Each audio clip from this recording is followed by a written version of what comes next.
പകൽ കൃഷിവേല ചെയ്തു, രാത്രി സുവിശേഷം പ്രസംഗിച്ചു. അതാണ് എന്റെ ജീവിതം. ഞാൻ സാധു കൊച്ചുകുഞ്ഞു ഉപദേശിയാണ്.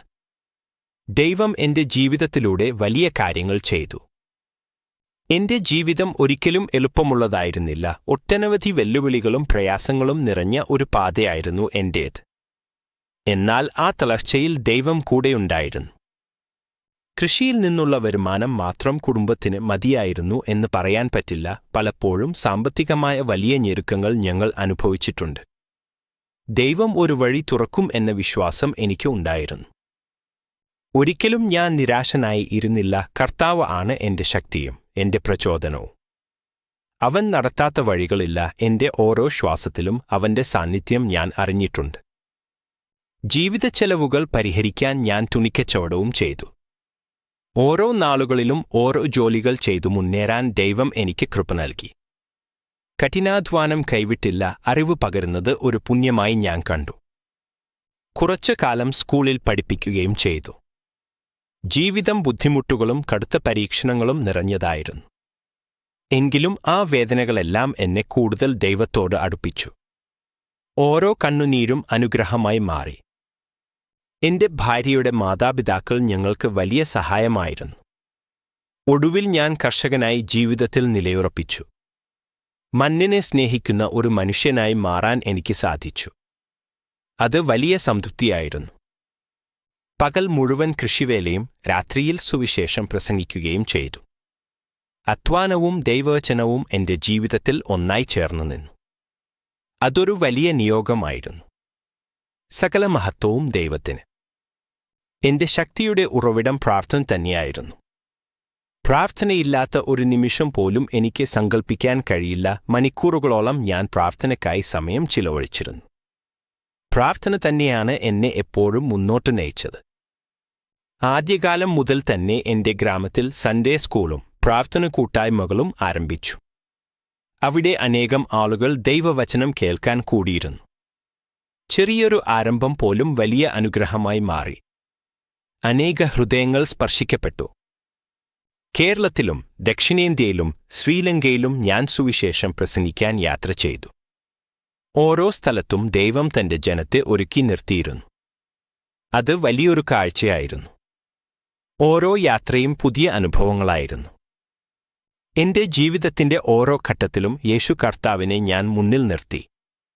അവൻ ഇല്ലാതെ എനിക്ക് ഒന്നും ചെയ്യാൻ കഴിയില്ല. അവൻ വാഗ്ദത്തം ചെയ്ത കാര്യങ്ങൾ അവൻ നിറവേറ്റും. തടസ്സങ്ങൾ നോക്കി തളരരുത്. ഈ പാർട്ട് 4 നിങ്ങൾക്ക് മനസ്സിലാകാൻ പാർട്ട് 1, 2, 3 എല്ലാം മൊത്തമായി കാണാമോ? പാർട്ട് 5 വന്നാൽ കൂടുതൽ കാര്യങ്ങൾ മനസ്സിലാകാൻ കഴിഞ്ഞ വീഡിയോകൾ കാണാൻ മറക്കരുത്. നിങ്ങൾക്ക് ഇത് പ്രചോദനമായി തോന്നിയാൽ സബ്സ്ക്രൈബ് ചെയ്യുക, കമന്റ് ചെയ്യുക, നിങ്ങളുടെ അനുഭവങ്ങൾ പങ്കുവയ്ക്കുക. ലിങ്കുകൾ ഞാൻ പാർട്ട് 4ന്റെ ഡിസ്ക്രിപ്ഷനിൽ ചേർത്തിട്ടുണ്ട്. നോക്കാൻ മറക്കരുത്. പ്രിയപ്പെട്ടവരെ, നിങ്ങളുടെ കഷ്ടതകളും നിങ്ങളുടെ വേദനകളും നിങ്ങളുടെ നിരാശകളും എല്ലാം ദൈവത്തിന്റെ നാമം മഹത്വപ്പെടാൻ ഇടയാകട്ടെ. തളരരുത്. അവൻ തക്കസമയത്ത് നിങ്ങളെ ഉയർത്തും. വിശ്വസിക്കുക. നമ്മുടെ എല്ലാ പരീക്ഷകളും എല്ലാ വെല്ലുവിളികളും ദൈവനാമ മഹത്വത്തിനായി ഉപയോഗിക്കാം. അവൻ തക്കസമയത്ത് നിങ്ങളെ ഉയർത്തും. വിശ്വസിക്കുക. എന്റെ ജീവിതത്തിലെ ഓരോ ഏടുകളും ദൈവത്തിന്റെ വലിയ പ്രവൃത്തിയാണ്. കൃഷിയിൽ നിന്ന് തുടങ്ങിയ ആ ലളിതമായ ജീവിതമാണ് സുവിശേഷ യാത്രകളിൽ എനിക്ക് ശക്തി നൽകിയത്. പ്രിയപ്പെട്ടവരെ, നിങ്ങളുടെ ജീവിതത്തിൽ ഒരു വലിയ ലക്ഷ്യം ദൈവം വെച്ചിട്ടുണ്ട്. അത് തടയാൻ ആർക്കും കഴിയില്ല. നിങ്ങൾ അവന്റെ കരങ്ങളിൽ വിശ്വസിച്ചാൽ മതി. ഓരോ തടസ്സങ്ങളും ഓരോ പടികളാണ്. ആ പടികൾ ചവിട്ടിക്കയറാൻ ദൈവം നിങ്ങൾക്ക് കൃപ നൽകട്ടെ. എന്റെ അനുഭവങ്ങൾ നിങ്ങളുടെ ജീവിതത്തിലും ഒരു പ്രചോദനമാകുമെന്ന് ഞാൻ വിശ്വസിക്കുന്നു. ഈ യാത്ര ഇവിടെ അവസാനിക്കുന്നില്ല. ഇനിയും ഒരുപാട് കാര്യങ്ങൾ പങ്കുവയ്ക്കാനുണ്ട്. അവ വരും ദിവസങ്ങളിൽ നമുക്ക് കാണാം. പ്രാർത്ഥനയോടെ ഇരിക്കുക. ദൈവം നിങ്ങളെ ഓരോരുത്തരെയും സമൃദ്ധമായി അനുഗ്രഹിക്കട്ടെ. സമാധാനമായിരിക്കുക. നമ്മുടെ ഓരോ കണ്ണുനീരും ദൈവം തുടയ്ക്കും. ലോകം എന്ത് പറഞ്ഞാലും ദൈവത്തിന്റെ വാക്ക് വിശ്വസിക്കുക.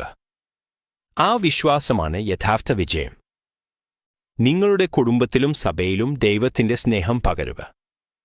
നമ്മൾ കടന്നുപോകുന്ന ഓരോ വഴികളും അനേകർക്ക് വഴികാട്ടിയാകട്ടെ. ഈ ജീവിതയാത്രയിൽ ഞാൻ കണ്ടുമുട്ടിയ ഓരോ മനുഷ്യരും ദൈവത്തിന്റെ സന്ദേശവാഹകരായിരുന്നു. ലളിതമായ ആഹാരവും ലളിതമായ വസ്ത്രവും ധരിച്ച് നാടുകൾ തോറും സഞ്ചരിച്ചപ്പോൾ ലഭിച്ച ആ അനുഭവം വാക്കുകൾക്ക് അതീതമാണ്. ശ്രീലങ്കയിലെ തെരുവുകളിൽ വചനം അറിയിക്കാൻ പോയപ്പോൾ ലഭിച്ച ആ സ്വീകാര്യത എന്നെ അത്ഭുതപ്പെടുത്തി. ദൈവം എല്ലായിടത്തും ഉണ്ടെന്ന സത്യം ഞാൻ അവിടെയും കണ്ടു. പ്രാർത്ഥനയിലൂടെ നാം നേടുന്നത് വലിയ കരുത്താണ്. നിങ്ങൾ ഒറ്റയ്ക്കാണെന്ന് ഒരിക്കലും കരുതരുത്. ദൈവം നിങ്ങളെ സ്നേഹിക്കുന്നു. പ്രാർത്ഥനയോടെ ഇരിക്കുക. ദൈവം നിങ്ങളെ ഓരോരുത്തരെയും അനുഗ്രഹിക്കട്ടെ.